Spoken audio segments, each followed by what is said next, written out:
نعیم صاحب ویسے تو میرے دوست ہیں، لیکن میں نعیم صاحب کو ہمیشہ کہتی ہوں جیسے مینٹور ہوتے ہیں نا، میرا مینٹور دوست ہے نعیم طاہر صاحب۔ ان کی بیوی میری سہیلی ہیں جو کہ بہت ہی بے وفا سہیلی ہیں، لیکن نعیم صاحب آپ میرے بہت ہی نزدیک اور مجھے یاد رکھنے والے دوست، بہت یاد آتے ہیں آپ مجھ کو۔ بڑے سمارٹ تو آپ ہیں، ماشاءاللہ ماشاءاللہ، نظر نہ لگے نعیم صاحب آپ کو، ذرا نہیں پتہ چلتا، بڑے چور عمر کے ہیں آپ۔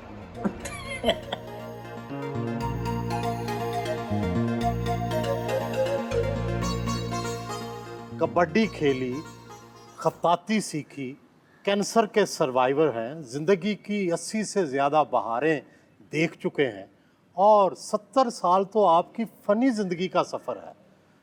ما حاصل کیا ہے؟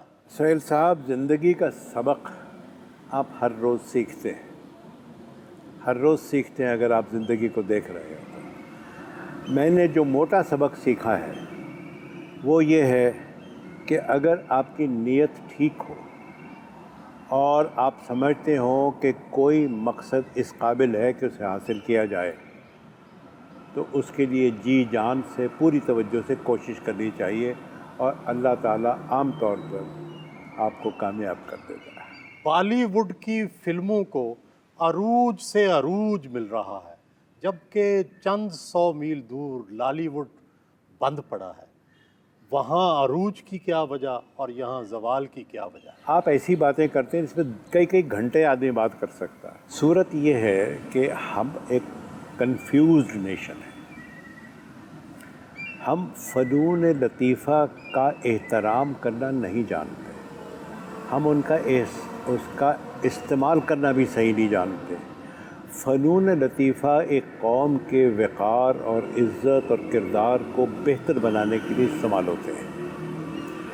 انڈیا نے فنون لطیفہ کو انٹرنیشنل پبلک ریلیشن کے لیے بھی استعمال کیا ہے، جیسا کہ سوشلسٹ ملک کرتے ہیں۔ ہمارے یہاں کوئی بھی حکومت،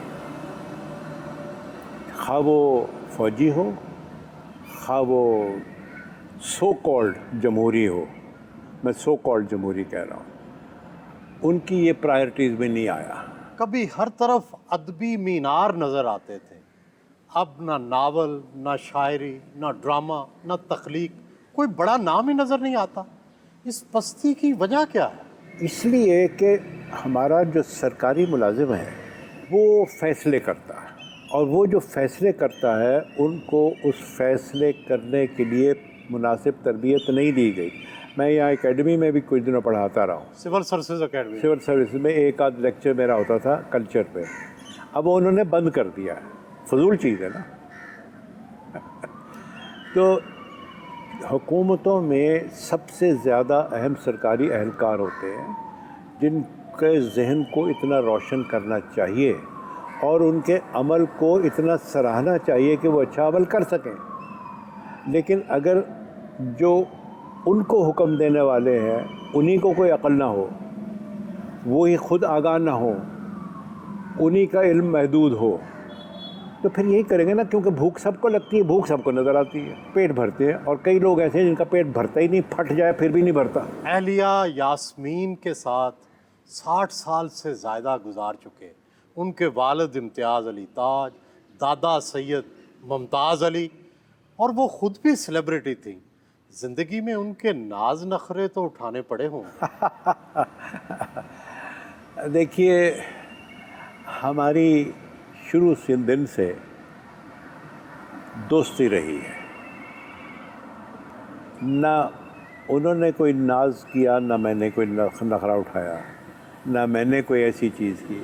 شادی ایک پیار محبت کا بانڈ ہے، اور ہماری محبت کی شادی ہے، تو ہم نے محبت کو بدنام نہیں ہونے دیا۔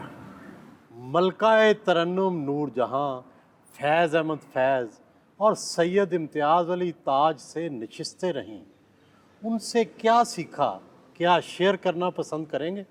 ان سب کے ساتھ ہمارا تقریباً روز کا میل جوڑا۔ نور جہاں تو ابھی اندر جس صوفے پہ آپ بیٹھے ہوئے تھے، یہ نور جہاں کا ہائیڈ آؤٹ تھا۔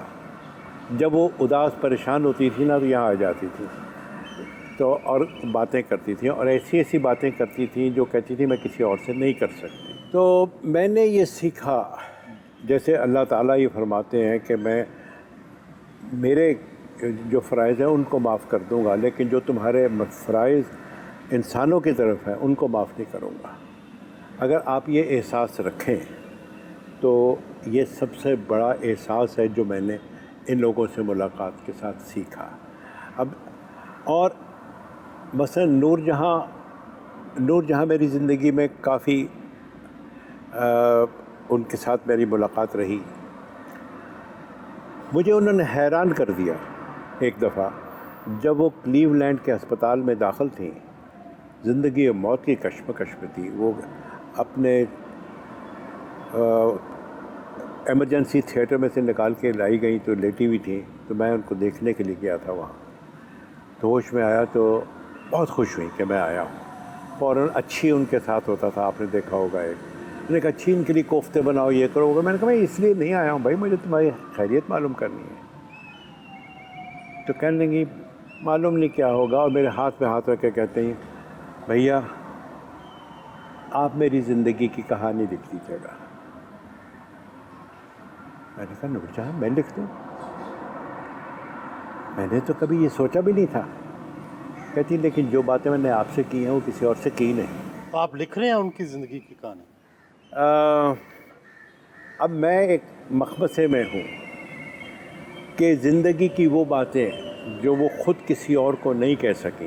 کہ نہیں، اگر انہوں نے آپ کو اجازت دیا تو آپ کو ہاں، اب میں اسی نتیجے پہ پہنچا ہوں کہ شاید انہوں نے مجھے اسی لیے کہا، مرنے سے پہلے ایک دفعہ پھر کہا، شاید ان کے دل پہ جو بوجھ تھے، جس طرح سے دنیا نے ان سے سلوک کیا تھا، جو انہیں چوٹیں لگی تھیں، وہ چاہتی تھیں کہ کوئی وہ زخم دنیا کو دکھا دے کہ نور جہاں جو نور جہاں ہے وہ کن مراحل سے گزر کے وہ نور جہاں بنی ہے۔ آپ ادبی نقاد بھی ہیں، آپ کو خود شاعر کون سا پسند ہے اور سنگر کون سی پسند ہے؟ سنگر تو نور جہاں تھی، نور جہاں ہے اور نور جہاں رہے گی۔ اس کے بعد دیکھیے مہدی حسن، یہ دونوں کی بڑی بات یہ ہے کہ لفظ اتنا اچھا ادا کرتے ہیں۔ پھر اقبال بانو ہے، فریدہ خانم ہے، بہت سے اچھے اچھے گانے والے ہیں۔ شاعروں میں اصل میں ہر کہنے کی بات جو تھی نا، جو کہی جا سکتی تھی، وہ تو غالب کہہ گئے۔